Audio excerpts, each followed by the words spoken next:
And we are recording. Okay, we're recording on both Facebook and the webinar. So welcome everybody. But go ahead. No, it's fine. Technical things. Go ahead. I am, and I apologize. Hold on. I don't have. You want to do the intro because I don't have the bio. Hey, you want me to kick it off Yeah. right now? Oh, we raggedy. We gotta get this together. Hi, everybody. Working in real life. We're getting it together. Hi, everybody. This is another episode of Work in Real Life, and today we are speaking with Nathaniel from Catalyst Connections. We are excited to dive into that topic, but before we do, of course, we're gonna talk about a few things. I am with Riverside Center for Innovation. I am a manager, and we are a small business minority incubator on the North Shore. And we are also home of Kiva Pittsburgh and the Diversity Business Resource Center. And to learn more, I don't go into depth about that, but to learn more, you can log on to riversidecenterforinnovation.com. You can also log on to ddrcpittsburgh.org and become a member and stay up to date about, everything we got going on. We promise we don't ever try to sell you anything, but we just try to keep you intact of what we have going on, to keep you updated about when BizFit is starting, when it's ending. We have OSHA training coming up, so if you're interested in that, please log on, and then you will get our newsletter, which I am in the process of revamping. And today, as you all know, I said I was going to start wearing one of our company shirt, and today I have on my girl Tina's shirt from Concrete Roads Construction. So I'm going to tag her in the comments so she can see. And she ain't in mask too, but I can't wear my mask, but I be rocking my mask. Do you? I Okay. keep it in my car. So thanks, girl. And then if y'all want me to wear y'all shirt, y'all can always email me, ts@riversidecenterforinnovation.com. And then my girl Siobhan's back. She wasn't here last week, even though Shamira, she did her thing, but No. there you go. Go ahead. To you. Hey everyone, welcome again to another episode of Working in Real Life. Today we will be talking about our youth for the future and how they're going to change the world, guys. Basically, they're going to change the world. So I do want to introduce myself really quickly. My name is Siobhan Hall. I am the Director of Operations for CoLab 18, which is a Northside Community Resource Center. We're located in Nova Place, which is the old Allegheny Center Mall. And like I said, it's a free resource community center. Sorry. That's okay. That's okay. We will be opening back up in June, so very excited for that. Definitely go and check out the website, see all that we have to offer. It is www.colab18.org, and super excited to be a resource for you guys. I am also the Director of Membership for the KIZ program, which is the Keystone Innovation Zone for Central Pittsburgh, and I am here to help you with getting funds for, and actually I should say, free state funds basically for your tech companies. So if you are in a tech area, tech field, and you are located in the KIZ area, which I can help you find out if you are, then definitely reach out to me. I'll be happy to walk you through the process for that. My email, I'm going to leave it down. Well, just tell you and I'll put it in the comments too. It is Siobhan, SHYVONNE, at colab18.org.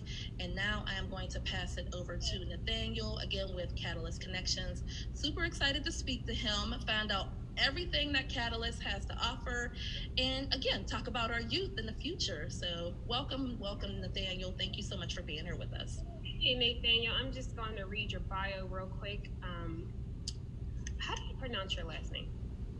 Broadus. And because I know that you guys aren't the police, can y'all just call me Nate, please? Got you. Okay. I'm sorry too, but no, I get it. Okay, I'm sorry.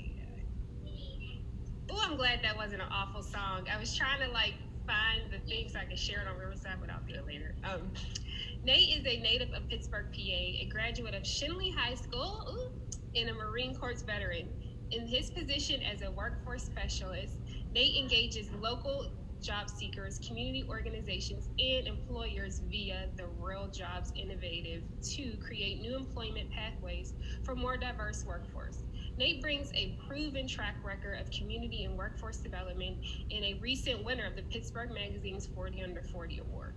Prior to joining Catalyst, Nate served as a business account manager for the Center for Employment Opportunities and in 2018 helped 78 formerly incarcerated people achieve their employment dreams. So welcome, Nate. Is there anything else you want to tell us about yourself? You can brag on yourself. No, I can't brag on myself. I'm not good at writing bios. I copied that off the company website.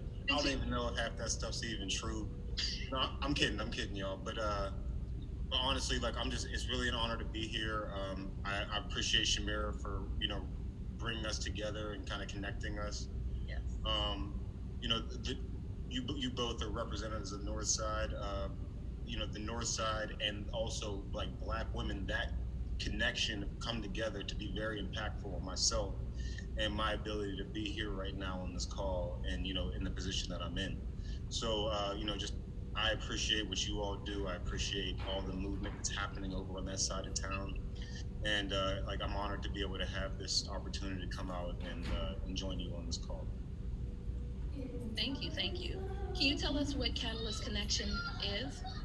Yeah. I don't know if we have enough time for that, but I'll try to get down to the nitty gritty. We do a lot of stuff, right? So I think that we always tell the joke that anytime we're trying to talk about what we do, it's like trying to feed people out of a fire hose, right? It's like drinking from a fire hose. It's just too much. So essentially, we're a nonprofit 501c3 located down in Hazelwood. We're an economic development organization as part of the NIST, National Institute for Standards and Technology, and MEP, Manufacturing Extension Partnership System. So it's a national system. There's an organization like us that represents every square inch of the United States. We represent the 11 counties in southwestern PA. Okay. Yeah, so basically what we do is we work with around 3,500 small to medium-sized manufacturing companies to do everything from helping them improve their processes, increase profits, hire more people, retain current talent. We provide leadership training, but really, one of the most innovative things that I think we do is that we provide lots of workforce development resources from everyone from, the adult income, worker, someone who's on the job and they want to get promoted. So they want to figure out how do they pick up some more skills, down to, that 6th or that 7th grader who's trying to figure out who am I and what do I even want to do with the rest of my life, or what are the things that I even enjoy doing. Right. So we've been in the K through 12 space for nearly 2 decades now. We've been in Pittsburgh for about 30 years now, and I've been at Catalyst since January 3rd, 2020. I look forward to talking with you guys and kind of talking about some of our K through 12 resources and some of the things that we can figure out, some of the ways that we can figure out how to engage the next generation of young people in manufacturing careers, not only to produce the next generation of manufacturing workers or people who are building the robots, et cetera, but we want people who own those companies, right? We want our children to be the folks who are starting the next generation of manufacturing companies, because a big part of my work is also figuring out how do we help these companies hire more people that look like me, right? Hire more people that look like you. And to me, the best way to do that is for us to have more manufacturing companies that are owned by people that look like us. I agree with that. So, I think that, working both angles, getting people the skills so that they can get to work and, be able to earn, family sustaining wages, and also being able to empower the next generation to be those entrepreneurs, those manufacturers, those tech business people. the next generation's walking around behind you right now, Siobhan. You know, I think we're on it. And the last thing I'll say before I shut up and we'll get on to the next question is, you know, one of the things that I'm always trying to figure out is how do we engage more young women with our our programming. So yesterday I had the opportunity to host our Bots IQ competition. Are you familiar with Bots IQ? I am not. Right. I would. Yeah. So Bots IQ is awesome. So essentially, what it is it's a statewide contest where high school students work with local manufacturing company and either a teacher or a community partner, and essentially they design and build a robot from the ground up. They do all the machining, they cut all the metal, the welding, they assemble the motor and all that stuff, and then they enter in the Bots IQ competition where you put them in a giant ring and they fight like the robot. Like it's a robot battle. Yeah. Battle bots. TV show on. Yes. Yeah. Battle bots, right? It's the exact same thing, except it's for high schoolers, right? Yeah. And whenever you watch the competition, it's the most amazing, transformative thing. And I think that there's a great opportunity that we have right now to get more people that look like Siobhan and Tanisha into that competition. Totally agree. Right? Like, I mean, like, you know, I want to see more Tanishas, Nates, Siobhans, you know, in those competitions and winning them, because it's such a transformative opportunity. And in fact, you know, we often see young people who come out of those competitions and they decide like, man, this has been something that was really impactful on my life. You know, I'm going to see how I can get some training for this, go to school for this, you know, in post-secondary education. And we have a young lady right now who did the competition a couple years ago. Now she works for a robotics company in Pittsburgh building robots to go to the moon. Wow. Awesome. That's awesome. Yes. Right. So, like, you know, the opportunities are there. You know, I think that everybody on this call is very aware that, you know, those opportunities haven't been extended equitably, you know, historically in our communities. But I think that one of the things we have going on now is like we have the opportunity to make great change in that. Like, I want to, you know, those kids over there on your side of town deserve those opportunities as much as any other kid. And like, you know, I want to be that liaison to figure out how we can make that work. That's awesome. I will say, really quickly, we had, I believe it was STEM Coding Lab who came in maybe 2019, because 2020 was a wash, but 2019, and they brought in all these different robots for the kids to come and see them, and it went fairly well, but we could have had more people or more kids come in. My kids were amazed. They had little robots, big robots. They were amazed, but I never knew they had Bots IQ. I'm definitely going to follow you on all the social medias too, so we can find out more. Yeah, I got a couple videos from the last couple competition that I emceed up on Instagram. Mm-hmm. Work with me 412 is my Instagram. Okay. But yeah, I mean, it's just really transformative.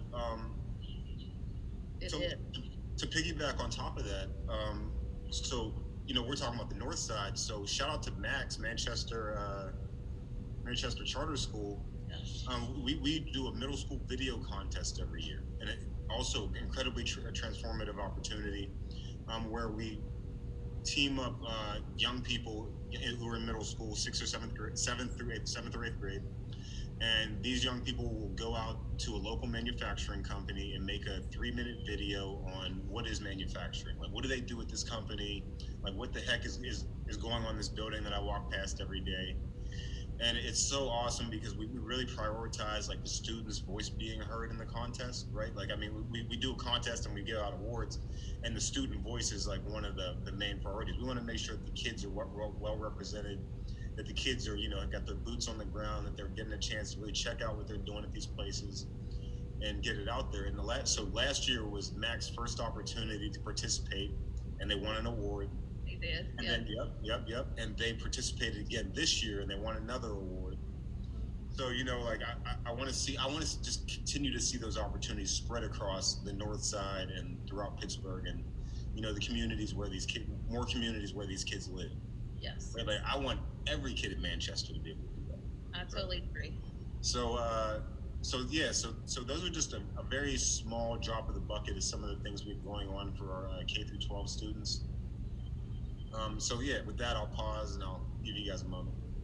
Well, shout out to Max. My kids go to Max, I think. Right? I have a son at Max too. Yeah. In the middle school, my son is in the middle school. He participated. My son's going to middle In the school. video contest? Yeah. Okay. Shout out to him. Yeah, my son's going to middle school, and I have him. He's been doing coding for a few years with different programs, so I'm sure he'll be interested in. But what are some ways that we can get the kids interested in the STEM field or at a young age? Because I always try to relate it back to like, well, you love gaming. Like my kid's a gamer. He's 6 and he's a gamer. So I try to relate it back to that in fun ways. Like, don't you want to learn how to build your own game or something like that? Like my daughter's a TikToker, so I'm like, hey, why don't you learn how to edit and all these other stuff? But when they get into the technical aspect, they kind of like lose, the interest in it a little bit. When it gets a little academic related, then they be like, this isn't. They'll still do it because I pressure them, but. Yeah, I'm smiling because so the person who really helped me shape my mind around this was Shamira, right? And I'm gonna tell you guys how it happened. So I had an opportunity to go to a STEM event at the Carnegie Library in Homewood. And at the STEM event, Shamira was there coordinating things, and she had all these beads in her hair, right? Like, so it's not uncommon to see a black girl with beads in her hair, right? Like, I mean, that wasn't uncommon. So she starts talking about the beads in her hair, and she was basically like, would it surprise you if I told you that the pattern of the beads in my hair spells out my name in binary code? Wow. And I was like, not only would it surprise me, like my mind is literally blown right now because like, and my daughter was with me. I think she was 6 at the time. She's 9 now. And I was like, yeah, like her name's Kendall. I'm like, Kendall, Miss Shamira, she has her name spelled in her hair with beads. And my daughter had beads in her hair at the time. And like, so that conversation came like, all right, so like, how do I spell my name in my hair with beads? Right. In this coding thing, like, what is that, right? So like, to me, like, that was one of the coolest things that I ever saw, where I was just like, man, like every little girl that I know is already into putting beads in their hair. On top of that, black women in general, like cosmetology, having your hands in someone's hair, first of all, is a STEM profession at its core, right?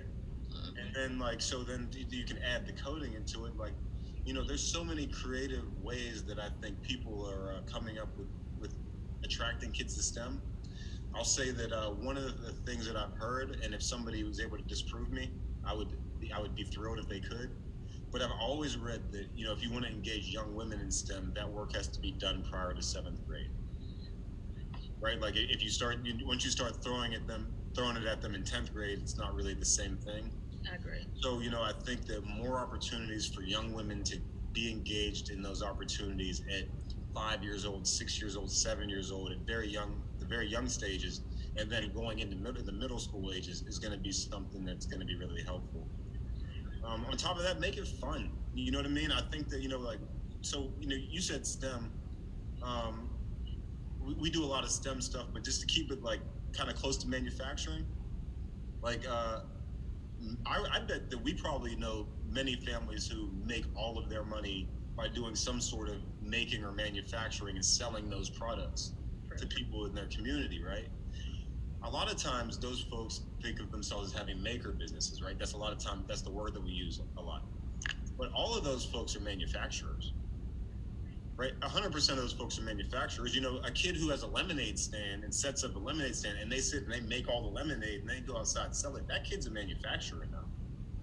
You know what I mean? So I think that another way that we can do it is kind of just breaking down some of the stigma around the things that are happening, right? Like our kids need to know that a lot of our kids already have everything that they need to do this stuff. They just need the support system around them, right?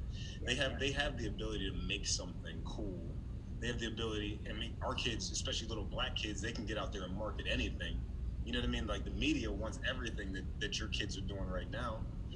You know what I mean? So like, just empowering them to be able to do it. So, and I'll give you a quick aside. There's lots of organizations and schools in the city right now that are doing activities around 3D printing. Right? Are you guys aware of any activities that are going around 3D printing in the city? No, I'm not. But we just got a 3D printer over at Riverside.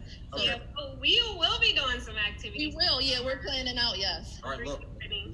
we gotta make something happen. Oh, definitely. We're Yeah, going to yeah, talk about that a little bit. But so I realized that I had a robotics company come to me about a year ago, and they said they were looking for someone in their additive manufacturing department. So do you guys know what additive manufacturing is?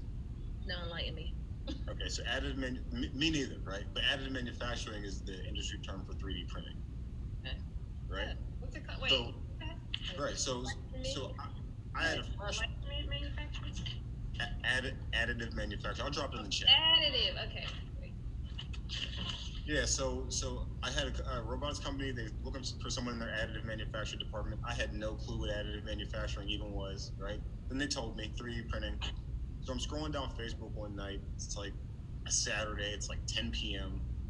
And there's a young lady who's playing with 3D printer, right? Like, and she's like showing off some of the things she made. So I hit her up and I'm just like, oh, like, what do you know about additive manufacturing? And she was like, what the heck's additive manufacturing?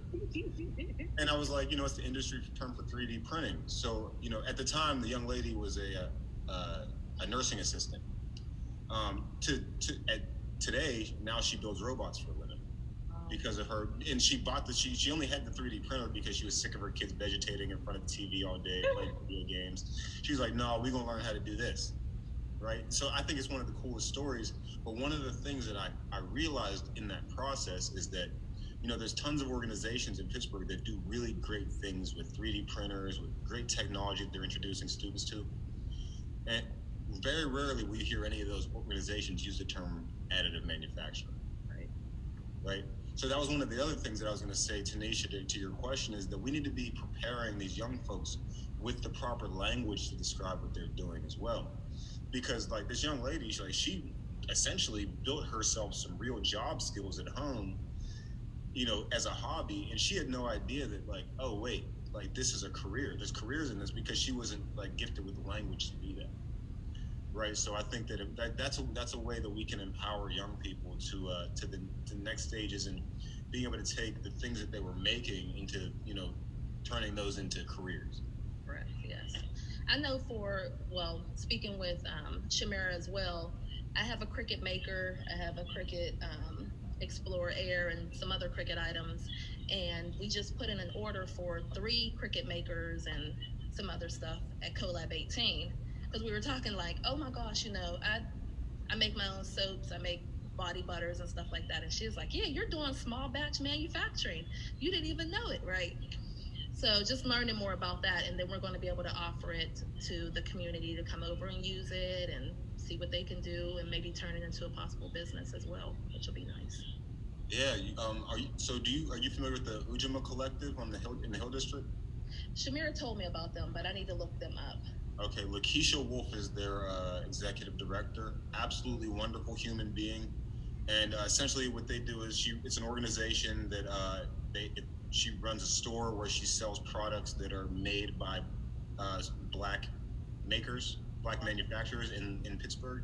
Mm-hmm. But also on top of that, she has an effort where they all meet up and they manufacture body care products together. And they pool their funds, they pool their resources to, be able to buy, larger batches of materials, be able to buy, more new machinery, stuff like that. But to me, like that right there is one of the most transformative efforts in the region that's going on around manufacturing. And with what we were talking about earlier, where, like the thing that's going to really change the world, change the manufacturing world and turn the entire thing on its head, is whenever we have all of those people who are taking what was a small maker business and building and growing it building it out into a full-size manufacturing company, and now they can hire 10 people from their community. True. Yeah. Right? Absolutely. So, yeah. Thank you for that information. Thank you. Tanisha, do you have any questions? If not, we'll go. But of course. No, you can go ahead if you want. I got a ton of questions. So. Go ahead. I don't want to hog it. Yeah, you was it. Okay. Because we'll go back and forth. So I know that the thing is, I've heard of these resources that you're giving only because, of course, Shanera, and she is my personal resource hub. I always say that. But if it wasn't for that, I wouldn't know about them. And I think that's one of the larger issues with Pittsburgh is that everybody operates in these silos or whatever you want to call them. And it's hard to get like these information, these resources, and all this stuff that's available isn't easy to come by unless you know somebody who knows somebody who knows somebody. I mean, luckily in the work I'm in, I'm exposed to a lot of things and I can get my kids in a lot of things. But is there what's happening this summer that kids can start or that parents can start pushing their kids to do? Because one, they got to get out the house, and two, you kind of want them to spend their time constructively in maybe pursuing their talents or something to that nature. But what's available for them to start doing as soon as school's out in a week or two? So what's available this summer? I know we have some things going on with CoLab this summer that's involving the youth, which we'll talk about later. But what are some things that you know of? Sure. So we're actually supporting, Catalyst Connection will be supporting 3 summer camps this summer. Okay. So we'll be doing first of all, we'll be doing some activities with the Slaying Your Future and Shamira's girls. Mm-hmm. We'll also be doing a summer camp with Community in Schools. The third one is slipping my mind right now. It'll pop up later. But right now, like we're on the same page as you, Tanisha. Like we want to keep engaging those kids through the summer. Like we've been pushing out like all sorts of trainings all year, like since the pandemic started. And it's been really tough to engage for a lot of young folks, especially the folks who really, really need it, right? Because the folks who really, really need it aren't sitting at home with a computer and internet access most likely. Correct. Yeah. You know what I mean? So like we're constantly brainstorming how to get those out. Just real quick before I get to the second part of your question, for parents, educators, people who are part of the community organizations who are really trying to figure out where some of these resources live at. We have a couple different websites that I would send you to. The first one is explorethenewmfg.com. And before I tell you, like, I'm going to confirm that's actually the new web, because okay, so it's explorenewmfg.org. I'm going to drop it in the chat for you. Okay, newmfg.org. Okay. Explorenewmfg.org. So explorethenewmanufacturing.org.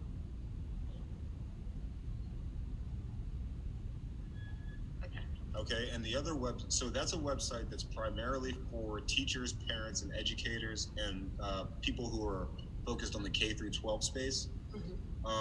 That's where all of our K through 12 curriculum lives at. We actually have 2 video games, 2 cell phone games that we publish through that you can download in the App Store on Apple, Amazon, Google, etc.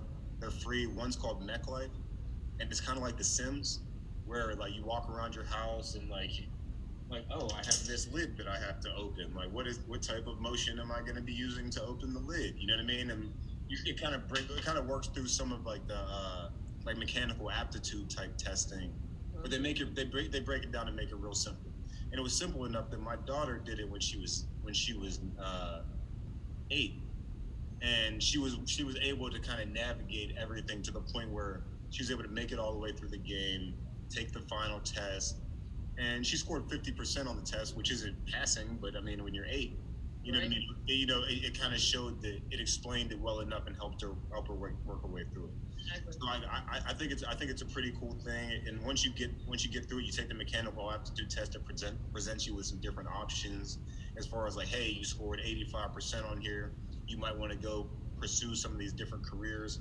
Or hey, you scored 70, you're not bad, but you might need some additional training. Here's some options as far as those go. And also we have another game called Cube Cut.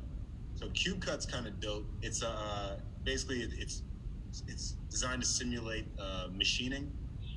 So if you're familiar with machining as a career, it's essentially taking large blocks of metal, stock metal, and carving parts out of it. So basically, they make airplane propellers, all sorts of stuff out of using machining, doorknobs. I'm just looking around the room and stuff that I see that's probably been machined. this lampshade. So like for cube cut, you get a cube, it gives you some instructions, and you have to essentially like whittle away at the cube per the instructions.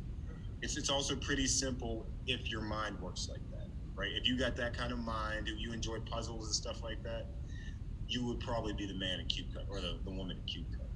I'm not that person. I was terrible at cube cut.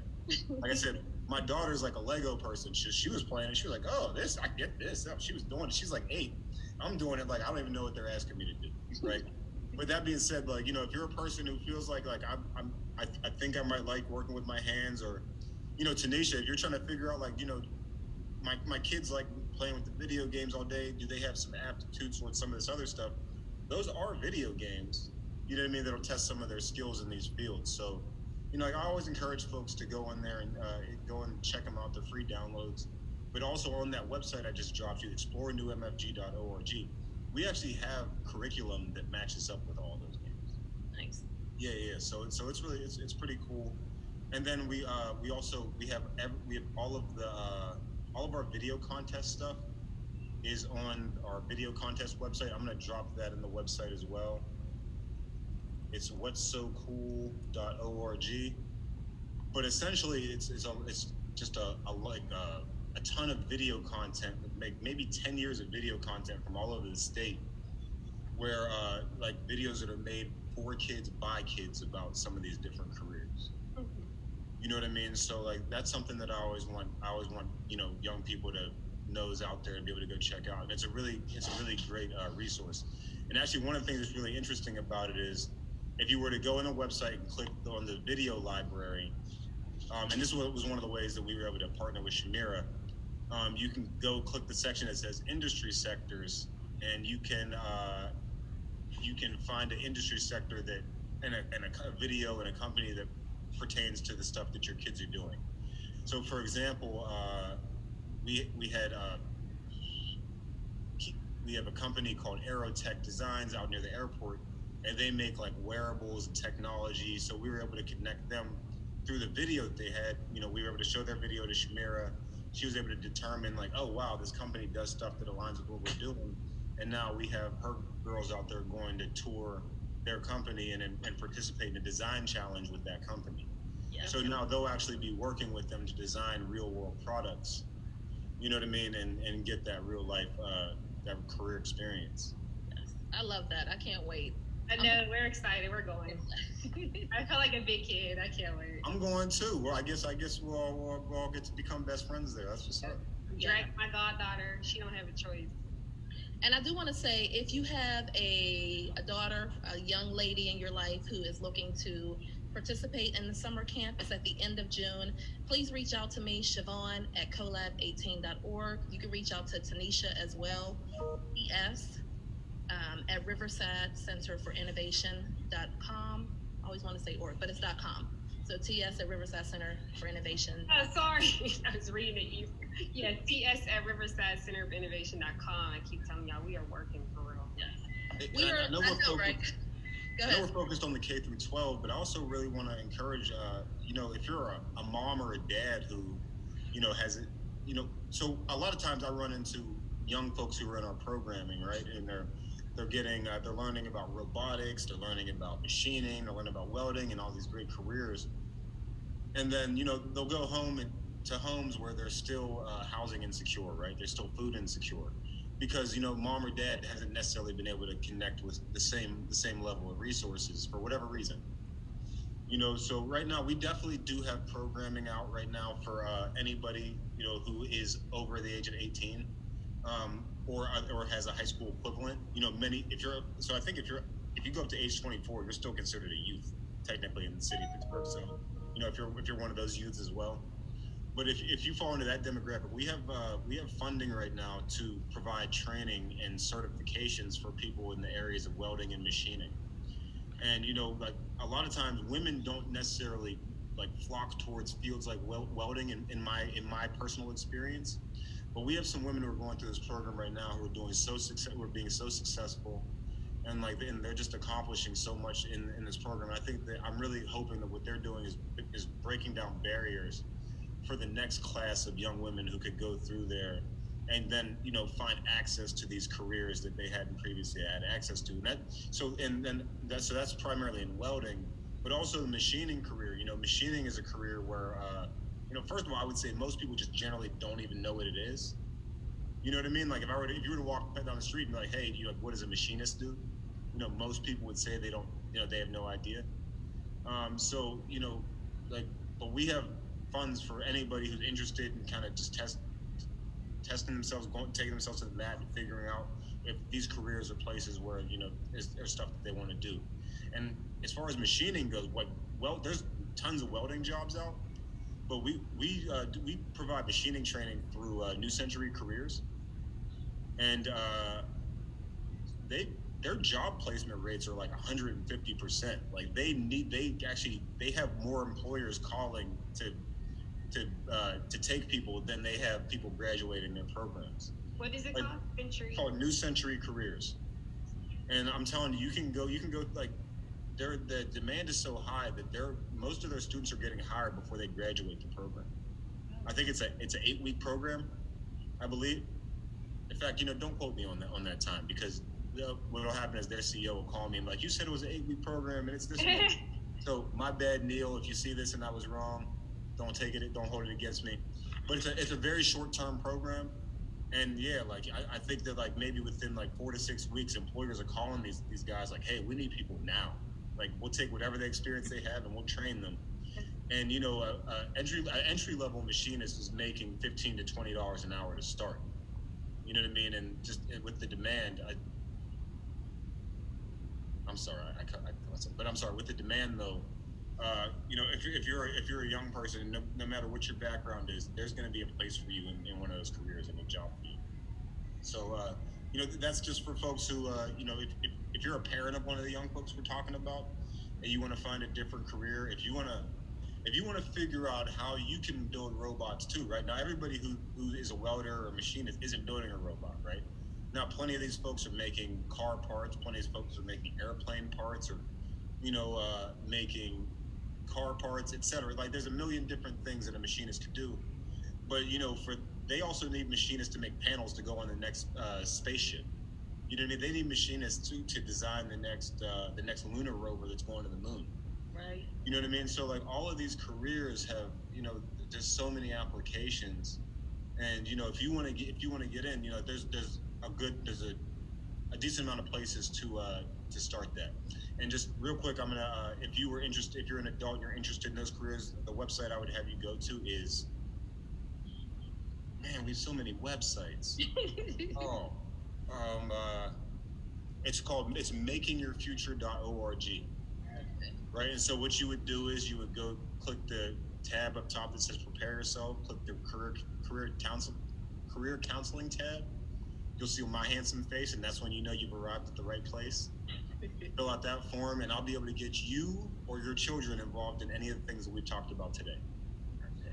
Right? Like all that information will come directly to me. It won't go to anybody else, and we'll make sure that you or the folks that you're serving or the young people that you're representing, whatever that nuance looks like, we'll be able to work through that and make that happen for your folks. Yes. And you just gave me an idea too.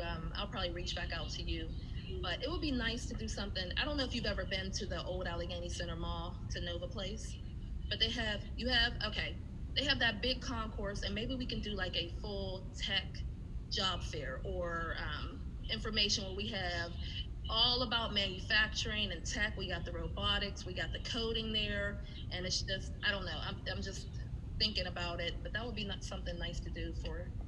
We did our middle school video contest last year at Nova Place. Okay, all right. Okay. Yeah, and that's where our award ceremony was at. It was beautiful. It was, yep. Yeah, so anything we could do to figure that out, I'm completely down. We're always trying to figure out a way to, more ways that we can get the word out. Yeah. And just spread the word on, these careers and what's out there, because I think that the fact remains, and it's not that our folks lack all the ability, right? It's just the knowledge of the opportunities and connecting with some of the resources, right? Yes. And I think that one of the energy that I'm seeing right now in Catalyst is that we want to figure out a way that we can get our resources out more equitably around the city, right? So if I can play a role in that and getting that stuff to the north side, getting our stuff to Homewood, getting our stuff to the Hill District, and McKeesport, Wilkinsburg, all these other communities that could really benefit. Like why not? And also, on the north side, we have manufacturers in that area. Especially once you start heading out to Route 65 and along that corridor. You know what I mean? We have manufacturers out there who actively need people. Like these folks are reaching out to me and like, hey Nate, we can't find folks, and I'm basically plugging them in with everyone who made it through a week and a half of that machining course. I'm like, look, they're just like, look, we'll take them now. Because we can't find anybody. Like there's a demand, and we should be able to fill that demand. Like I want to be able to help people fill that demand and move into that next phase of their career. And if you're a young person and you're 16, 17, or you're 18 and you're graduating high school this year, head to that makingyourfuture.org website. Reach out to me so we can figure out how we can get you in that next phase. Because I'll tell you right now that I was a guy who I'm not a college graduate, right? And so if you're I think that one of the hardest things in the world is to be a young man who's leaving high school and doesn't have a plan afterwards, right? Like that was me whenever I left high school, and I had to go through a lot of unfortunate circumstances. We wound up with me being homeless. You know what I mean? To kind of figure out, like, wait a second, I need to come up with a plan and do something different than what I've been doing, right? So, like, I think that if you're a young person, man, woman, if you're non-binary, if you're anybody who just is looking for an opportunity after high school, you might not know if college is for you. You might want to head directly to work. You might want to get some additional short-term training. You know what I mean? Like maybe you can put in a couple months worth of training, but 4 years doesn't necessarily seem like something that would be up your alley. Head to that website, reach out to me, and we'll figure out what's for you. We can get you in a short-term training. We can figure out, what job options are available for you right now. We had guys last year who were finishing high school and walking into jobs making $18 an hour, which is amazing. You know what I mean? I'm talking about, you know what I mean? Like, and $18 an hour with benefits. You know what I mean? They're doing on-the-job training to help you move up to the next level. You know what I mean? Like, so if it's that type of opportunity that works for somebody, or if it's something that will allow them to get a little bit more training and move on in their career, like let's figure it out. And one of the last things I'll say on this is, we have this all over that makingyourfuture.org website. Is like people like we're always talking about career pipelines, right? So first of all, I feel like we should kill the word pipeline for anything except for the school to prison pipeline, right? Because that's a pipeline. Like they force kids in that thing, and they force them out at that one end on the other side. But like with the things we're talking about, we don't want to think of it as a pipeline as much as we want to think of it as a stream, right? Because like streams and they have tributaries, right? So a tributary would be a much smaller stream that will, join a larger one eventually, essentially at a confluence. And so, we want to be able to, bring kids in and young people in from multiple streams of life into this, giant river of opportunities that we have. But we don't want to be forcing them in or out anyway. So one of the things that we talk about is career pathways, right? And one of the most famous career pathways in America that, we all know that, your young person come and be successful, it's a great STEM career, is engineering, right? And we often see very rigid pathways to being an engineer, but a lot of our kids, I guarantee, would say they want to be an engineer. In fact, when I was telling you earlier, I used to drive a van for after school program at Schiller. So I had a young man who used to show up to my program who was not a middle schooler, right? It was a middle school after school program. This kid was 17, but he was like, look, I come here because I feel safe. I don't really know what to do after school.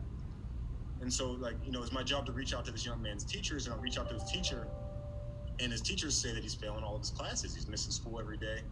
So I'm like, man, like, what's going on with that? And he's like, honestly, Mr. Nate, he's like, I want to be an engineer. He's like, I want to go to school so bad, but I have XYZ going on in my life, and it seems impossible right now, right?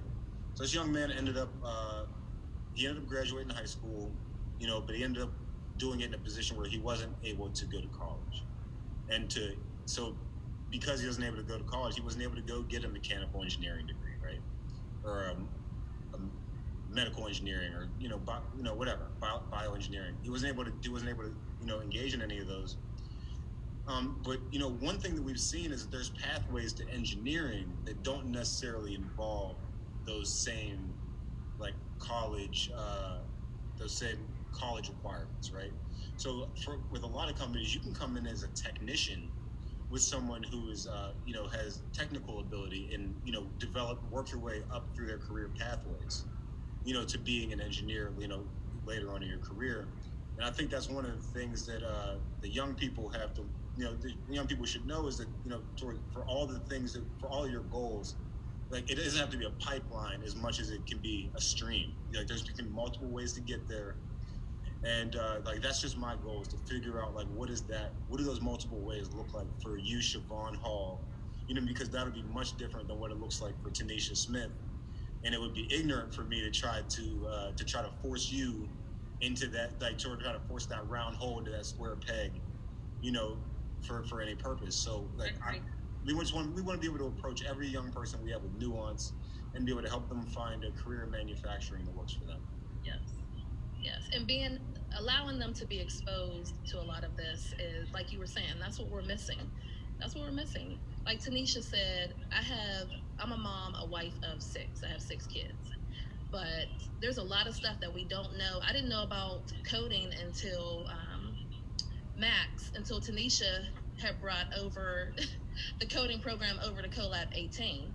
So I really didn't know that they were doing coding for kids and so forth and all of that. There's a lot that is out there for the kids. And like you said, not everyone wants to go to college. I'll just put it that way. They may not be able to, they may not want to go to college, but there's still great opportunities and careers out there for you to have a great quality of life. So I wanted to throw another thing. Is there a way that we can bring this to you? Like, I'm glad you're talking about this, because a lot of kids are graduating right now this summer and they haven't been even in school to receive any resources. And even if you're in school, it's like college or military, and there's like other options, you know what I mean? So is there a way that we could change that? I mean, we can talk about that later, but that's what the conversation is, right? Like that's what hopefully that's what the work that we're all doing is, like trying to figure out how to break down those barriers, because that's real. Tanisha, I mean, like as a guy who, like I said, I'm not a college grad. I very much had to kind of find my place in the world. Like I ended up working a dead end minimum wage job for almost 10 years. You know what I mean? I got to the point where I'm just like, wait a second, like what am I doing here? Like all my friends are kind of on to bigger and better things, and I kind of got stuck in this rut because I didn't see a different pathway. When I graduated high school, my high school guidance counselor never mentioned college to me. Never mentioned. Like, wow. Yeah. I mean, if you would have seen my grades, you probably would have understood. But trade school also wasn't a thing either. You know what I mean? And so it was kind of very much like just figuring out as you go. And I don't think that's not. Our kids don't benefit from that, right? No. We benefit from having a plan, from having options presented to them. Like you guys all have a couple kids. Like I know that one of the things that works is like it's always hard when you give your kid like an ultimatum, or you give your kid like a demand, like you have to do this one thing. But like sometimes you try to play them by like pretend like you're giving them choices. Right. Right. Like the kids need choices, right? They thrive in that environment because they don't thrive with rigidity. Correct. You know what I mean? So I think that being able to just approach every young person with that nuance and be able to say like, all right, young man, this is an opportunity for you, and here are some additional opportunities, and you can figure out what works for you in that sphere is powerful. And I think that I don't have the answer for that, Tanisha. I don't know what that looks like, but I know that, like as a team, like I would love for you to come to the table, for both of you all to come to the table with our team and figure out how we can, play a role in fixing that. I was going to say, we're definitely going to stay on after that and figure out, the next step in doing that, because we always like, all right, well, let's figure out how to make this happen. And another thing that I was thinking about, which is an idea, if anybody wants to email us or step in on this, is that like a mommy or I always say mommy and me, but not even, I feel like that's for like toddlers. No, talk that stuff. Talk that stuff. Like first, like I'm a single mom, so anywhere I can bring my kids, and if I'm actively engaged in it, they're gonna be, they're gonna be like, oh, well, my mom is interested in it, so let me hop on and do this. And anywhere I can bring us together, because they're not at the age where they're running everywhere anyway. So if there's something I could do to bring them with me, and then we can all learn this new whatever together, that would be dope too. So maybe we can come up with something for that too. Okay. Yeah. So, one of the things that I have going on right now is we're looking for participants for a 4-hour like intro to manufacturing training, which will kind of help participants spin up their like their measurement skills. Some of the specific skills that companies come to us and say like we're having a hard time finding people. So in 4 hours we can help you figure out just the basics of measurement and safety and quality and like where are the careers, how do I get involved, and like where do I start, right? Because I think that's what a lot of people are missing, like where do I start, even with entry-level jobs. We have entry-level jobs that will pay $20 an hour, but where do you start? Like how do you go find that? Yeah. You know what I mean? So like we want to be able, I would love if we could figure out a way to bring out some moms and some parents and have that conference and be able to provide them with that training while also being able to engage the young people. So what I would love to do is have that going on while we have maybe some maker activities going on for the kids. We have a mobile fab lab that we can bring out where the kids can come out and get some hands-on activities with 3D printers and the laser cutters and that type of stuff. And apparently Siobhan has the whole Cricut catalog, right? So you're gonna need a space where we can have some of that. So yeah, we should work on that. We are getting close to that.